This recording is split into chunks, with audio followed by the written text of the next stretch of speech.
Hello, you're on the Reddit Reveals channel.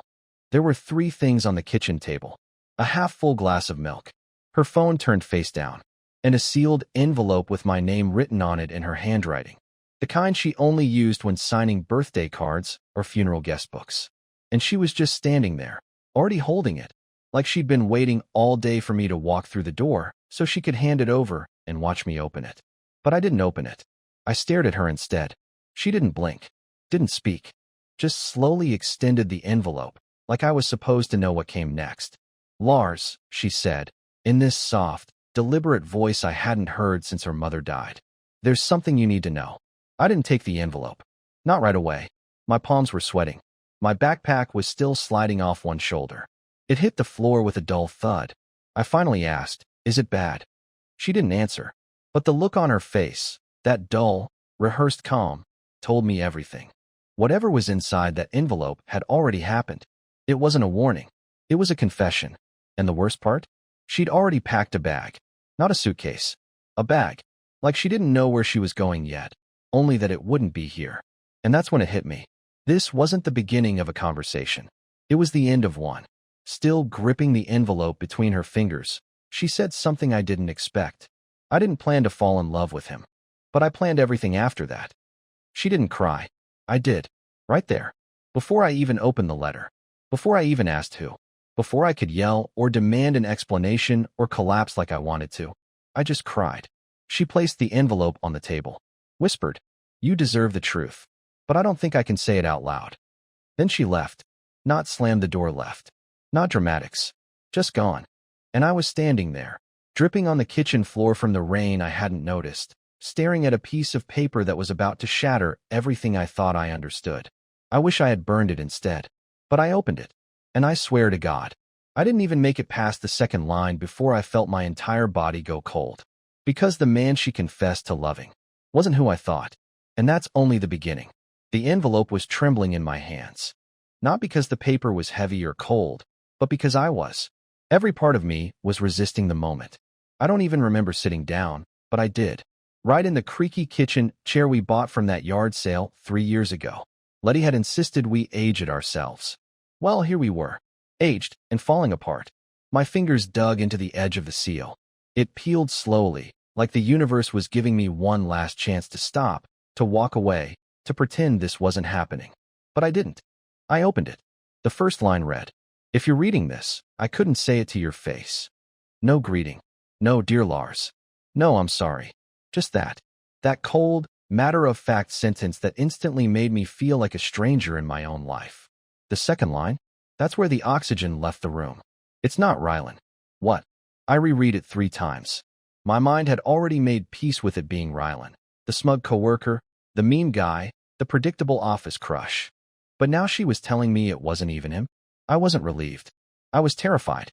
Because that meant it was someone else, someone I hadn't even considered. Someone worse, maybe. Someone closer. The letter didn't jump to names. It twisted the knife slowly. It talked about feelings. About how people change. About how she hadn't felt seen in months. About how sometimes love dies quietly, like a power outage, not a bang, just a fade. I wanted to scream. I wanted to rip the letter in half. But I couldn't stop reading. Because the longer I read, the more I realized this wasn't a letter, it was an autopsy. And then, finally, near the bottom, the name. And I swear I felt the blood in my body freeze. "Emery," she wrote. "It's Emery." I blinked. Once. Twice. And then I just laughed. A broken, bitter, twisted laugh that turned into a cough halfway through. Because Emery wasn't a coworker. Emery wasn't her boss. Emery wasn't even someone new. Emery was my oldest friend. My groomsman. My roommate from college. The guy who crashed on our couch when he was too drunk to drive. The guy who helped us paint this house when we bought it. The guy who once cried to me because his girlfriend left him for someone else. He was family.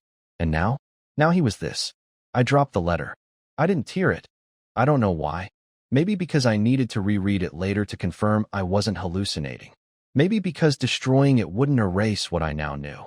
I stood up. Wobbled, really. And wandered through the kitchen like a man looking for a trapdoor. I opened the fridge. Closed it. Turned on the tap. Turned it off. I had no idea what I was doing. My brain was spinning in 30 directions. she had said in the letter. It started after that weekend at the lake. And the worst part? I was the one who invited him. The weekend at the lake was supposed to be a reset. Things had been tense between me and Letty for a while by then. Nothing explosive, just the kind of slow, silent erosion that happens when you both stop trying at the same time. You don't notice it day by day, but then one afternoon she walks into the kitchen and forgets to tell you she loves you, and you don't even feel surprised. So I thought maybe if we got out of the city, out of the routine, maybe if we replaced the buzz of notifications and late work nights with fireflies and cheap wine and bare feet on the dock, we'd remember what we used to be. Emery wasn't part of the original plan. He had just gone through a bad breakup, number 4 that year, I think, and texted me the day before, saying he needed to get out of town. I said sure, without even asking Letty. That was my first mistake. When I told her, she gave me this tight-lipped smile and said, of course. He could use the company. But something was off even then. I remember watching her repack her bag that night, neatly folding her clothes, picking out a different dress, and wondering why she changed the outfit she'd already laid out. Now I know. Or maybe I don't. Maybe I'm just rewriting the past in my head, trying to spot clues that weren't there. The cabin wasn't fancy, but it was quiet. Trees thick as secrets, lakes smooth as glass. The kind of place where time moved slower and voices carried. Emery brought bourbon. Letty brought that book she never actually opened. I brought hope. The first night, we drank on the porch. Emery told stories I'd heard a dozen times, and Letty laughed like she hadn't. I watched her laugh. Too long. Too hard. It made me uncomfortable, but I chalked it up to the bourbon. She always got giggly when she drank. So I let it go. The next morning, I went into town to grab coffee and firewood. Alone. Emery was still asleep. Letty said she had a headache. She kissed me on the cheek and told me not to rush. I thought nothing of it. That was mistake number 2. I was gone 2 hours. Maybe less. When I came back, Emery was in the kitchen making eggs like he owned the place. Letty wasn't around. He said she'd gone for a walk. I remember that detail because it was weird. She never walked without music, and her headphones were still on the counter. I asked if she said where she was going. He shrugged. No eye contact. I felt it again, that flicker of discomfort, that quiet buzz behind my ribs. But I told myself I was being paranoid. Because why would I ever suspect them? Later that afternoon, I saw her by the dock. Alone. Staring at the water like she was trying to hypnotize herself into disappearing. I asked if everything was okay. She smiled. Tight. Unconvincing. I'm just tired, Lars. That's all she said. I didn't press. I should have. That was mistake number 3. Because somewhere between that morning and that night, a line had been crossed. A decision had been made. A seed had been planted. And I was too wrapped up in playing the good husband to notice the way the world was shifting under my feet. She and Emery didn't flirt. Not in front of me. There were no glances I could point to, no laughter that felt too intimate. It was worse than that. They were careful, deliberate, like they were already protecting something. That was 6 months ago, and now I was standing in my kitchen, reading her letter, realizing that the weekend I thought would save our marriage was the weekend she decided to bury it. And it gets worse, because buried in the bottom of that envelope was something else. A second note. But it wasn't addressed to me. It was addressed to him. It was tucked behind the one addressed to me. A second envelope, smaller, thinner, with a single word on it, Emery. Her handwriting again. But this one wasn't sealed. It had already been opened. Not torn or folded, just slightly unglued at the flap, like someone had nervously peeked inside and thought better of it. I stared at it for a long time, as if just looking at it too hard might cause something irreversible to happen. And maybe it already had. I shouldn't have read it. I know that. But when your wife drops 2 bombs in one night, and one of them is clearly labeled with the name of the man she betrayed you with, curiosity isn't a choice. It's instinct. I picked it up. My hands shook again, worse than before. It felt like I was trespassing, even in my own kitchen. There were only a few lines. Shorter than mine. Colder. Not even a dear. Just straight into it. We said we wouldn't leave them broken. But I couldn't lie to him anymore. I stopped there, already nauseous. We said. That meant Emery had made promises, too. Not just a mistake. Not just one moment. It was a collaboration. A betrayal with boundaries and rules and whispered vows I never heard. I kept reading. I told him the truth. He deserved it. I don't know what happens next. But you promised you'd disappear if I did this. So disappear. I read that line over and over until my eyes blurred. You promised you'd disappear. So this wasn't just a letter of confession. It was a threat. Or no, worse, it was a request to vanish.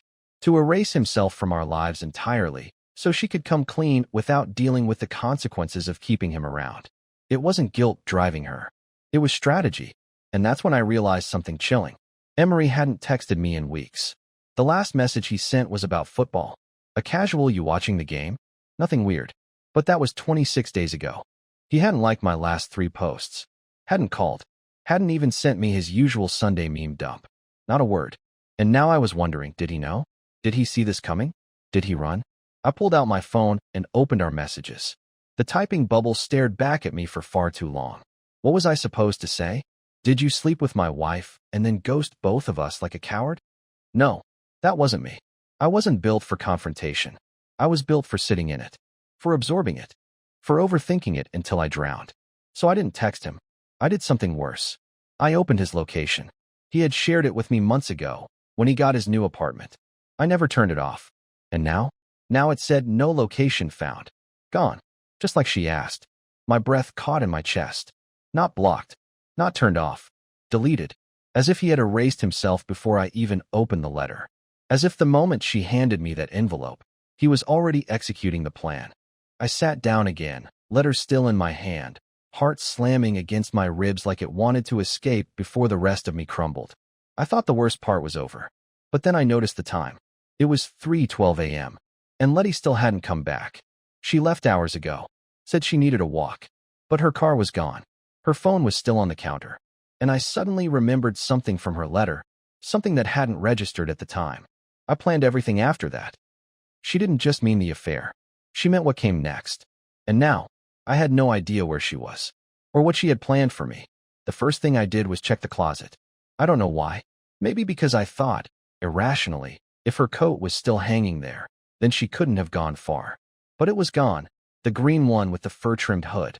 The one she always wore when she wanted to clear her head. The one I had bought her 2 Christmases ago because I thought it made her look warm even when she was cold. Then I checked the shoe rack. The white sneakers. Missing. But her wallet?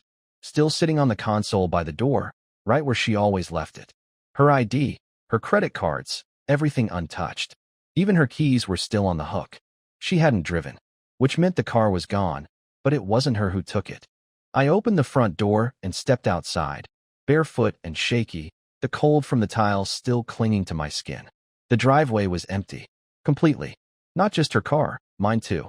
And that's when my gut twisted hard enough to make me dizzy.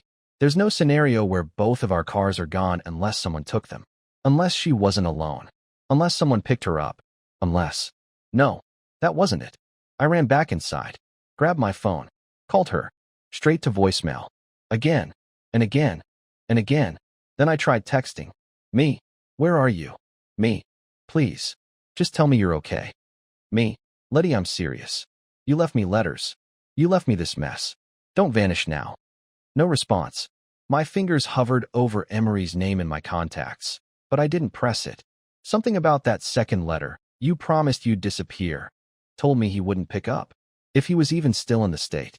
I sat down in the living room, surrounded by silence so thick it felt like insulation. My head was spinning.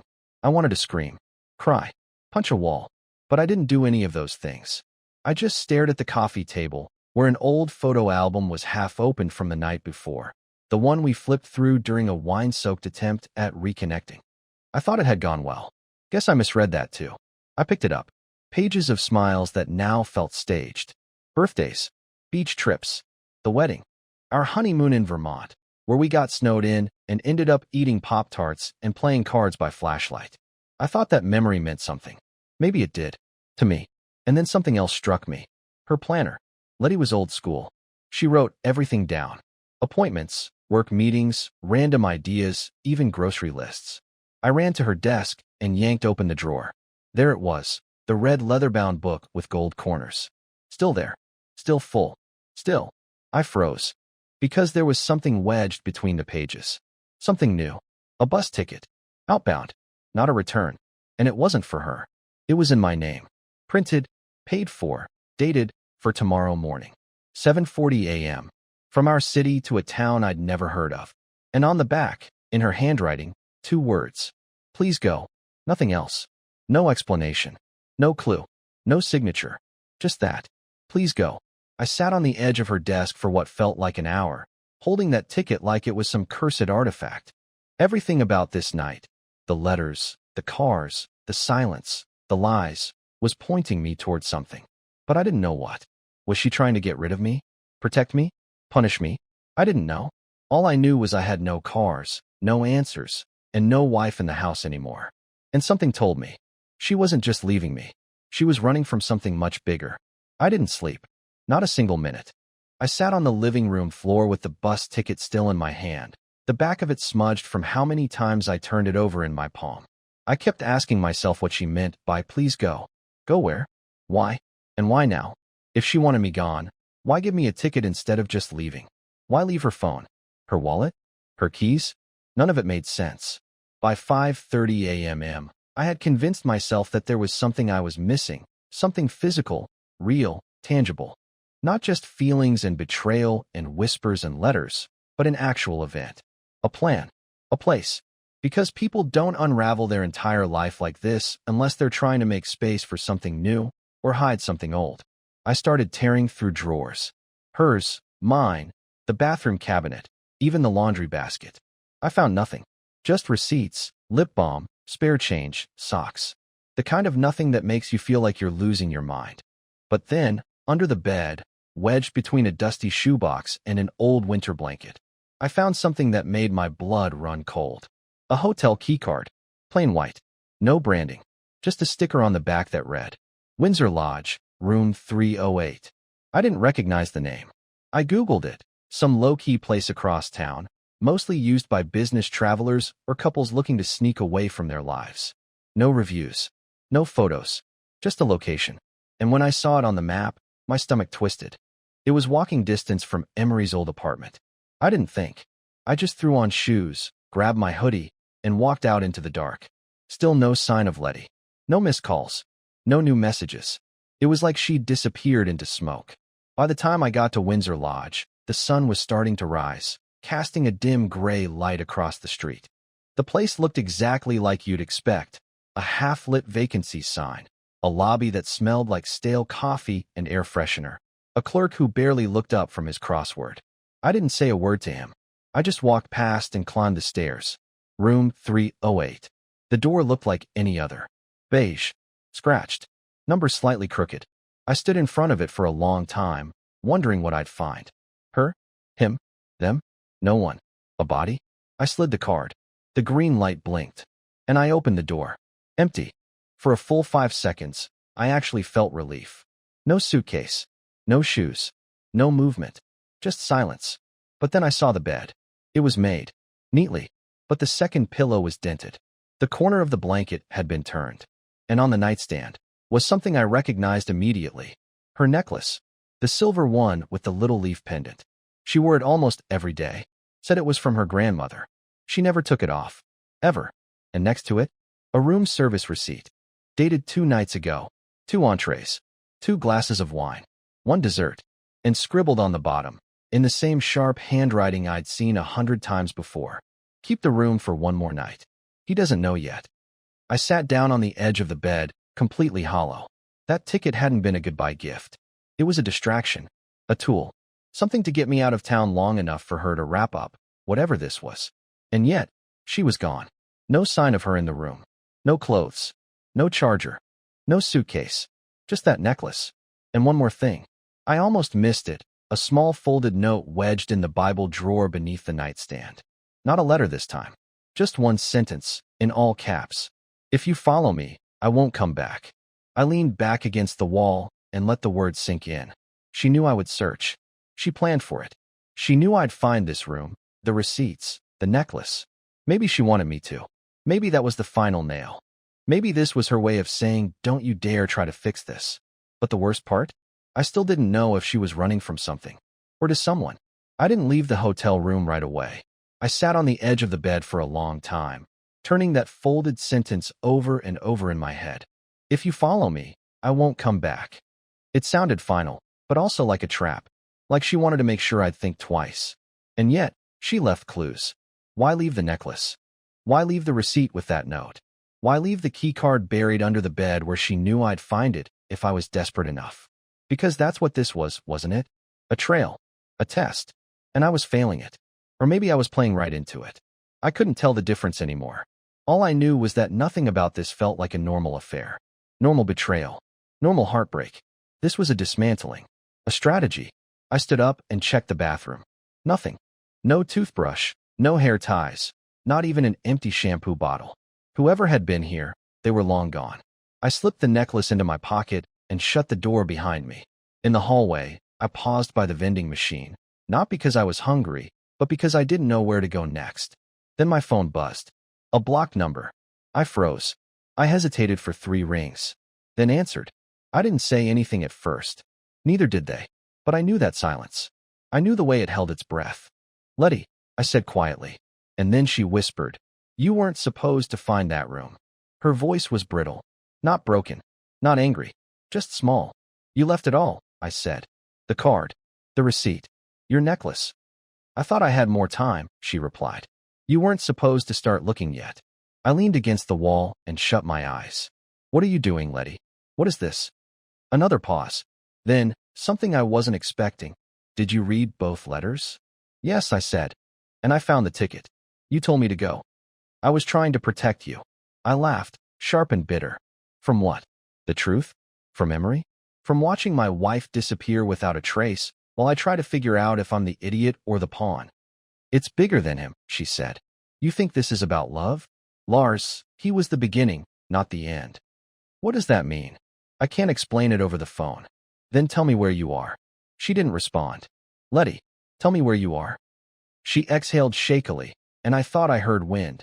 Cars in the distance, the hiss of traffic. She wasn't in a building. She was outside. Moving. I'm not safe, she finally said. And if you keep following me, you won't be either. My blood went cold. What are you talking about? They know you've started looking. You weren't supposed to. That wasn't part of the plan. Who is they? Silence again. Then, faintly, so faint I wasn't sure if I imagined it. The people Emery was involved with. I stepped out of the hallway and into the early morning light. The sky was gray, the streets wet with leftover rain, and every shadow suddenly felt like it was watching me.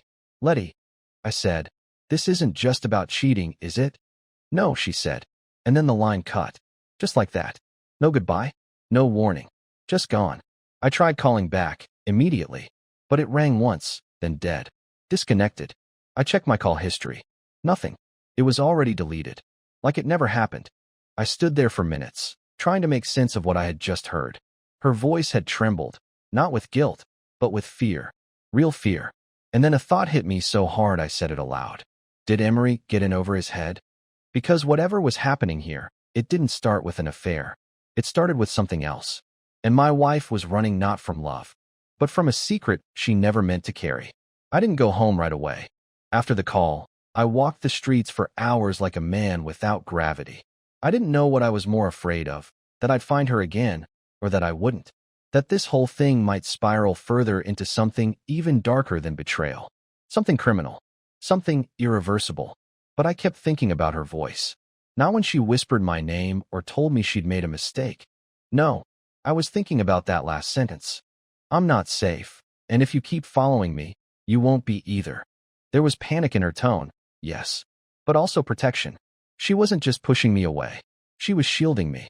And for the first time, I realized she was still trying to love me, in the only way she knew how, now that everything was shattered. I went home. I tried to rest. I couldn't. And then, that night, a message came through. No number. Just a single line. Through an encrypted app one didn't know I had. There's a storage unit under your name. Locker 417. Come tomorrow. Alone. No signature. No explanation. I didn't tell anyone. I didn't call the police. I didn't even hesitate. The next morning, I was there. It was a rundown facility on the edge of the industrial district, the kind of place where secrets go to wait. I gave them my ID. They pointed me toward the far corner of the lot. Locker 417. When I opened it, I didn't find Letty, but I found her handwriting. A journal. A small black notebook with pages so full of words they bled into the margins. It wasn't dated. It wasn't organized.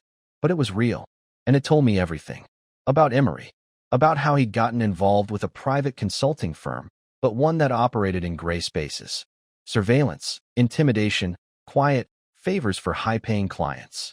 About how she'd found out, accidentally, after seeing something on his laptop during a weekend meetup. About how he begged her to stay quiet.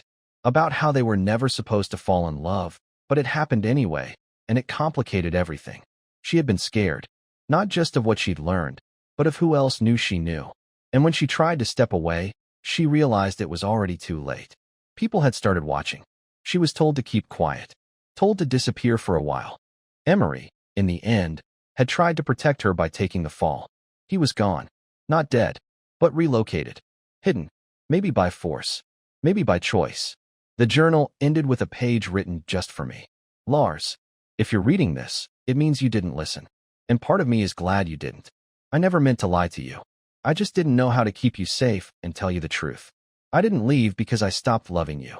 I left because I couldn't watch you get dragged into a mess you never asked for. But if you still believe in the version of me that chose you once, then meet me, 1 week from today, back where we had our first anniversary dinner. If you don't come, I'll understand.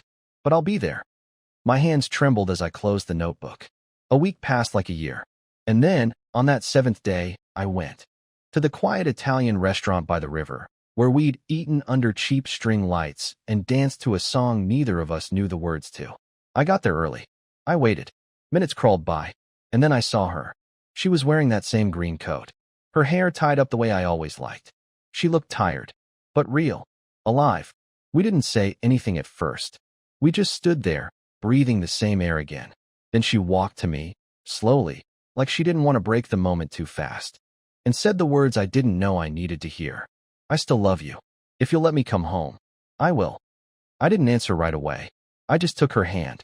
And this time, I didn't let go. Not because everything was fixed. Not because everything made sense.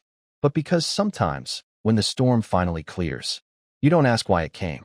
You just hold on to the person who made it through with you.